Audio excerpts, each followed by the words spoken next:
6, 1865, here along and around Sailors Creek, not far from Appomattox, there was arguably 3 of the most important battles in our Civil War history taking place.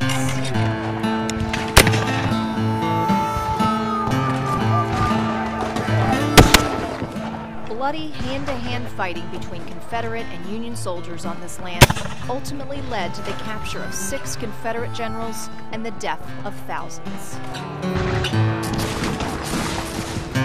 It was the 72 hours before the end of the Civil War, and it's here at Sailors Creek Battlefield Historical State Park where that history comes to life.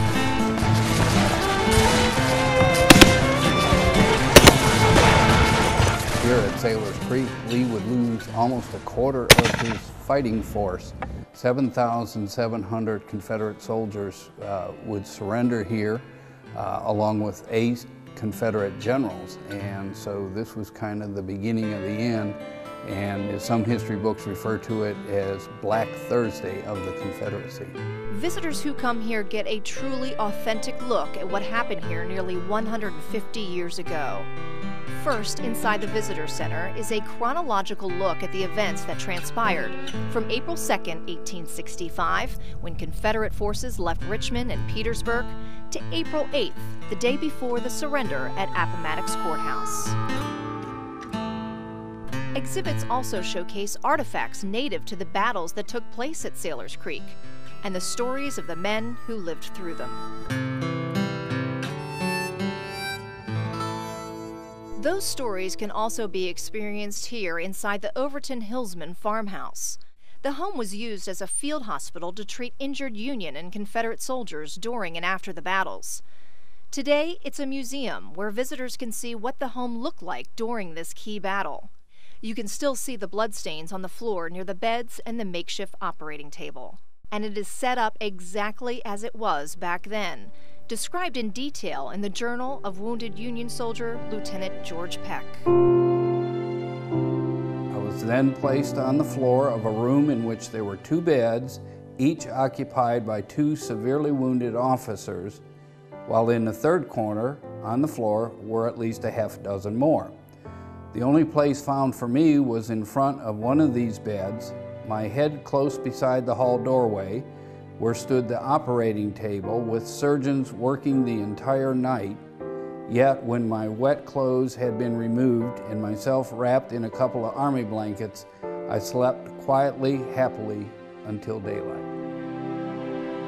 It's amazing how many people don't realize this place is here. They don't realize this was the last battle of the Civil War. I mean, they think Appomattox was the battle, and it was really here. I see this land as being very sacred, and so many people don't realize the magnitude here, how many men died here. It's sacred land, it really is.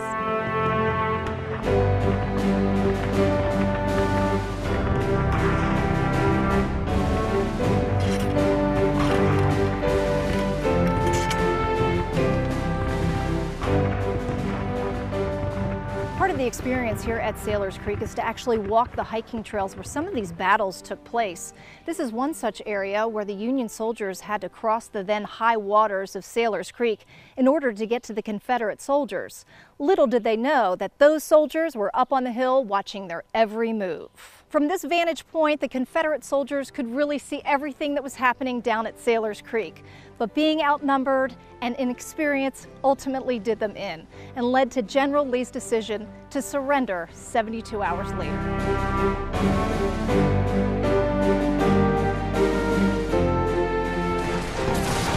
As the battle was culminating, Confederate forces that were retreating from the battlefield were crossing Big Sailors Creek, and General Lee rode to a high ground overlooking that. And as he saw his army in disarray, he said, "My God, has this army dissolved?" Retracing the footsteps of our nation's history, and it's all just a day's drive away.